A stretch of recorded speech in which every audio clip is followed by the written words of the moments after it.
so today I invite you to restore and renovate some antique books with me.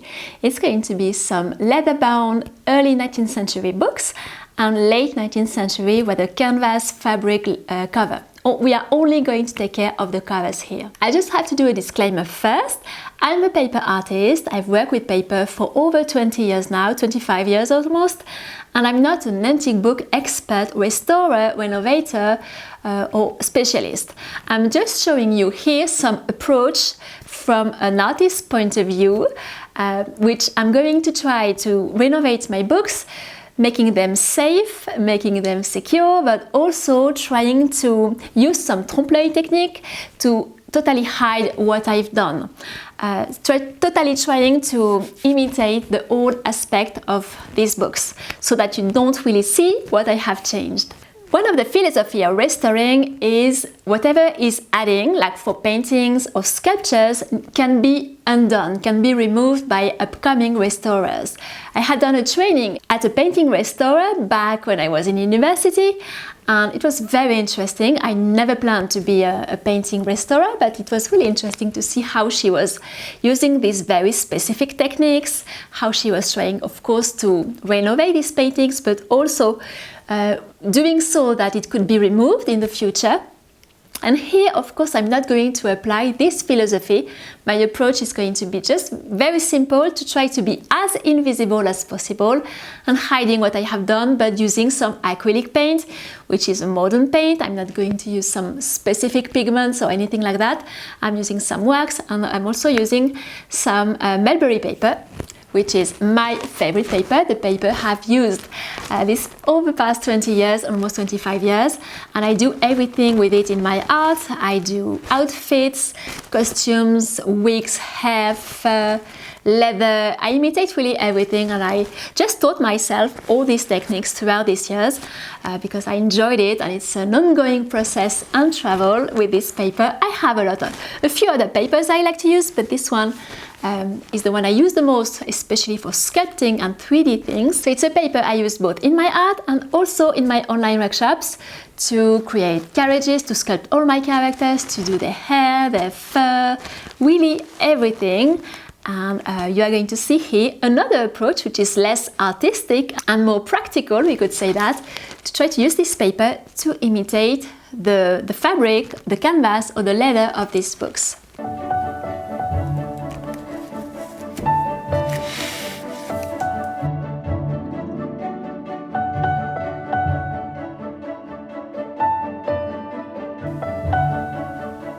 This is what I will use to restore my books.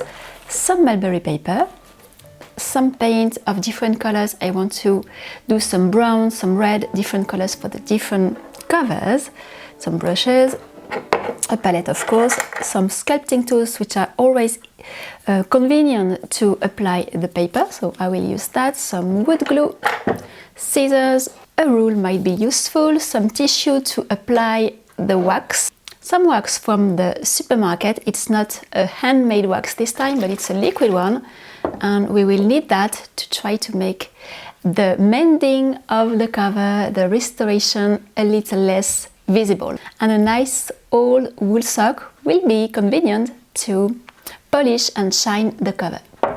I'm going to start by my leather books. Those are 3 of my Jean-Jacques Rousseau collection, some of the very first antique books I bought, I would say more than 15 years ago, easily.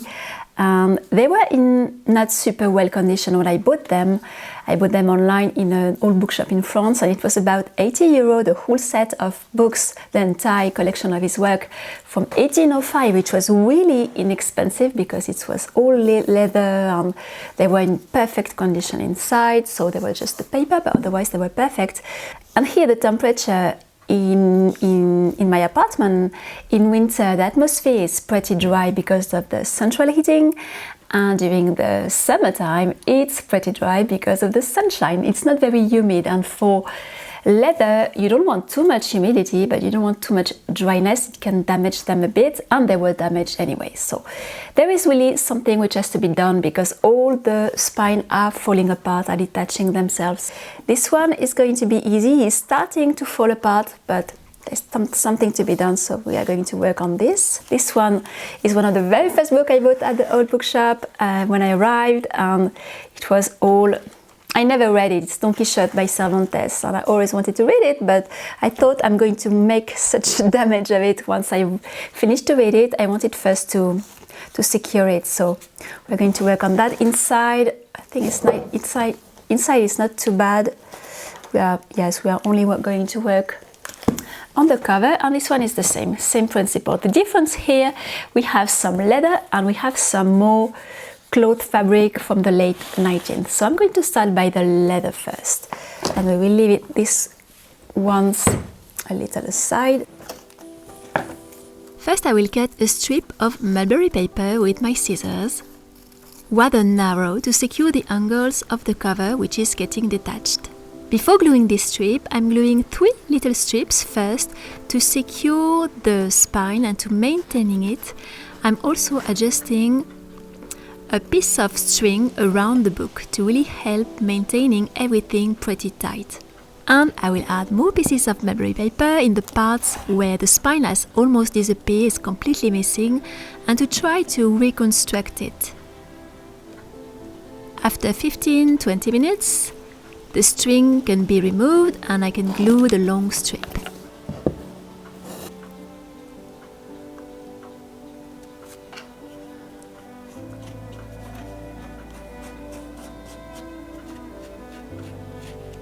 And now my favorite part is here. I'm going to paint a trompe-l'œil to try to imitate the leather, and I start here by the background, a rather darker brown.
And little by little, I will paint some lighter touches here and there to try to imitate the wrinkles and the signs of age of the leather.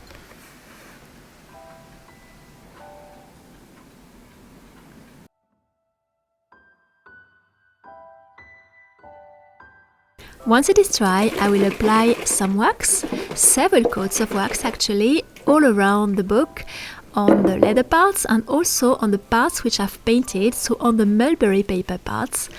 Just the same, though the wax is not going to land exactly the same way on the leather and on the paper, it's still going to help to make it shine a bit.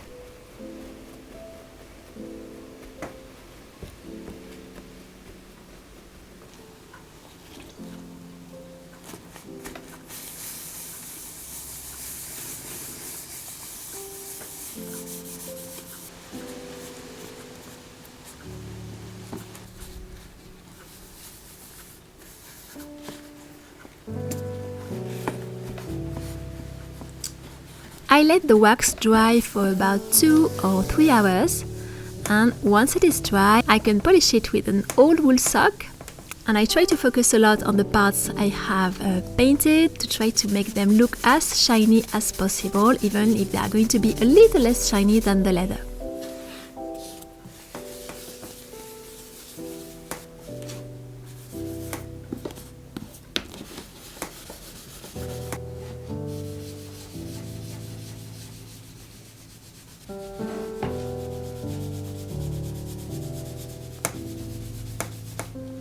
And this is the final result.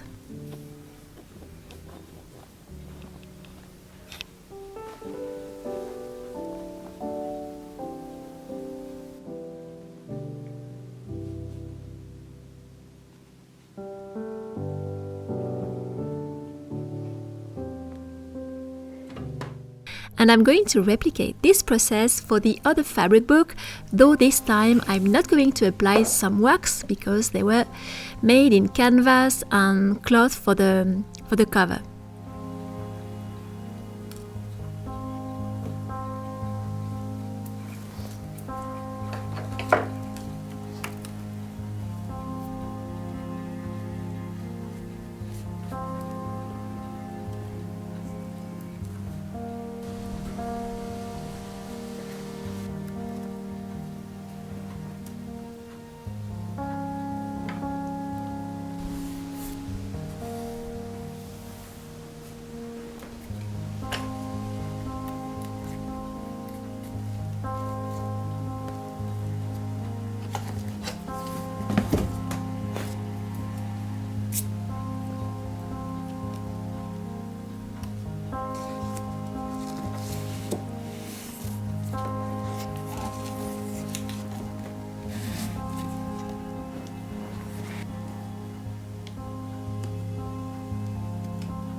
There is something incredibly satisfying in renovating old books, whether they are 3 centuries old or only 50 years old. It's extremely relaxing, soothing, and very fun to do. So I spent about 2 or 3 hours for each of these books. I didn't renovate the entire pile of books I had at the beginning of the video because I didn't have the time, but I'm going to go through them little by little.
And here is the final result for Don Quixote. It's not perfect, but it's much better than it was, and now I can open and read this book.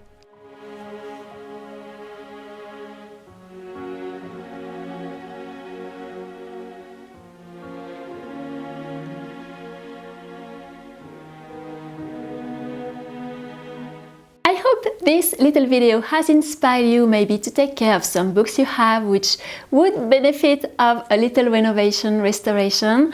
I still have to do pretty much all my Jean-Jacques Rousseau books, so it's the same collection than this one, which is Les Confessions, my favorite book of all time.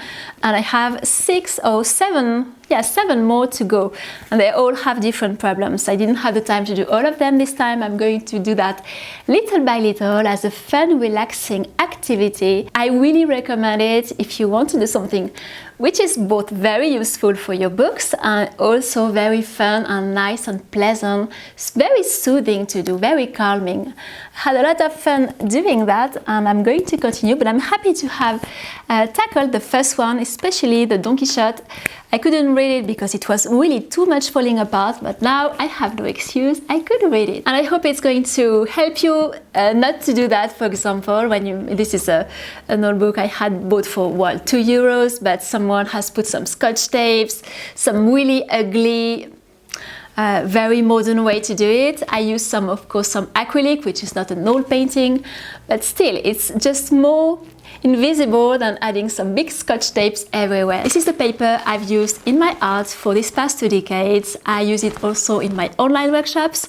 All the workshops we are doing, all the different creations we are doing are all made with Mulberry Paper. I love this paper because it's so versatile, you can do so many things. It's an ongoing journey for me, this paper. I have also used it, as I showed you, to renovate some parts in my living room, now to restore my books, and I'm probably going to find other ways to use it. So you can visit my online workshops at learnthemagicofpaper.com if you are curious and interested. I'm working right now on a new workshop, which is going to be an Alice in Wonderland workshop. and it's not ready yet. I'm working on it, but if you would like to know when it will be open and ready, you can join my workshops newsletter. And you will have some fast access when it's open. And you have all the links just under this video. If this video has brought you something, if you have learned something, if it has inspired you, please give a thumbs up. It's always helpful and very precious for me. And you can also subscribe if you would like to see all the next videos coming. Thank you very much for watching this one, and I hope to see you very soon.